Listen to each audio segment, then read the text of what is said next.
Vivendo com Jesus, capítulo 12, 2-2.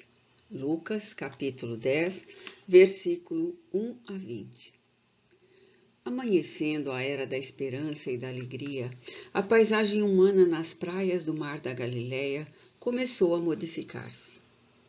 Os semblantes anteriormente carregados de revolta e ressentimento abriam-se em sorrisos de generosidade e bem-estar após os incomparáveis contatos com ele. A magia do seu verbo, o encanto de sua presença, acalmavam as ansiedades mais perturbadoras e diluíam os sentimentos inamistosos sem que se dessem conta aqueles que os sofriam. As notícias corriam de boca a ouvido e se espalhavam como pólvora incendiada entre os infelizes. Cada vez chegavam à região os desvalidos e chibatados pelo abandono, aguardando solução para as suas cargas aflitivas, os seus sofrimentos superlativos. Ele os atendia com ternura em comum, irmão de todos e amigo especial de cada um, dando-lhes a impressão de que viera somente para socorrê-los, a cada qual de maneira coloquial e única.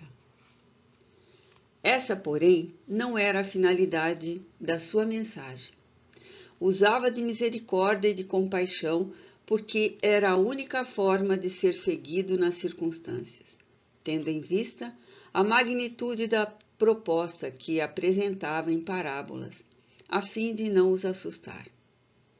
Imaturos e sofridos, o importante era-lhes a diminuição das dores e das penas momentâneas. Como os apelos do estômago esfaimado, de modo a poderem ouvir o que ele tinha a lhes dizer. Porque os ventos gentis da alegria estivessem no ar, era necessário levá-los a outras regiões além da simplória Galileia. Ainda não estava consolidado pela confiança e pelo conhecimento o grupo que o deveria seguir e testemunhar-lhe fidelidade quando cada um fosse chamado ao mesmo. Ele tomou a decisão formosa de multiplicar as vozes e ampliar o círculo da esperança, preparando as veredas humanas que visitaria depois. O seu verbo deveria entoar a musicalidade sublime do perdão aos ouvidos moucos dos desesperados ou insensíveis dos poderosos de um dia.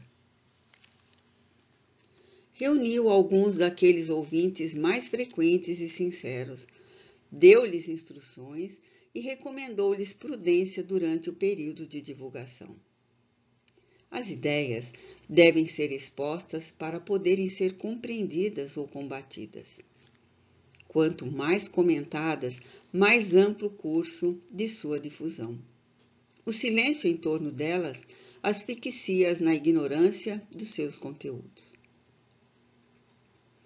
O mar generoso era assinalado por aldeias e grupamentos, urbes famosas e de alta movimentação, como se fosse um colar de pérolas à sua volta, com diferentes modelos presos ao fio de segurança. Desse modo, depois de elegê-los, reuniu-os em doce aconchego e dispensou-lhes especial atenção, dizendo: Grande é, em verdade, a seara, mas os obreiros são poucos. Rogai, pois, ao Senhor da seara que envie obreiros para a sua seara. Houve uma expectação incomum, assinalada pelo entusiasmo dos que se candidatavam a ceareiros. Então, ele prosseguiu: Ide, eis que vos mando como cordeiros ao meio de lobos. A advertência oportuna dava-lhes dimensão do que iria ocorrer, porque a confiança e o respeito humano haviam cedido lugar à desconfiança e à rapina. Fazia-se necessário apresentar-se desarmados, de modo a conseguirem ser amados. Logo vieram as recomendações graves. Não leveis bolsa, nem alforge, nem alparcas, e a ninguém saudeis pelo caminho. Desde que estariam a serviço da renúncia e da abnegação, não lhe seria lícito conduzir objetos desnecessários, valores que despertam cobiça e agressão. Despojados, seriam iguais aos visitados, confundindo-se com eles, sem os destaques que chamam a atenção e criam antipatias. Logo prosseguiu. E em qualquer casa onde entrardes, dizei primeiro, paz seja nesta casa. E se ali houver algum filho de paz, repousará sobre ele a vossa paz. E se não, voltará para vós. E ficai na mesma casa, comendo e bebendo do que eles tiverem, pois digno é o obreiro de seu salário. Não andeis de casa em casa, e em qualquer cidade em que entrardes e vos receberem, comei do que vos for oferecido. Estava mantida a ética do comportamento social, o respeito às ocorrências com simplicidade, sem exigências nem extravagâncias. Eles seriam aceitos ou não pela maneira de se comportarem. Agora eram as providências iniciais em favor dos que os receberiam. E curai os enfermos que nela houver, e dizei-lhes, é chegado a vós o reino de Deus. Mas em qualquer cidade em que entrardes e vos não receberem, saindo por suas ruas, dizei, até o pó que da vossa cidade se nos pegou, sacudimos sobre vós. Sabei com tudo isto, que já o reino de Deus é chegado a vós. A psicologia de Jesus era toda centrada no amor, nada de violência, de imposição dos seus sentimentos. Da mesma forma, nenhuma submissão ao mundo perverso e às suas determinações.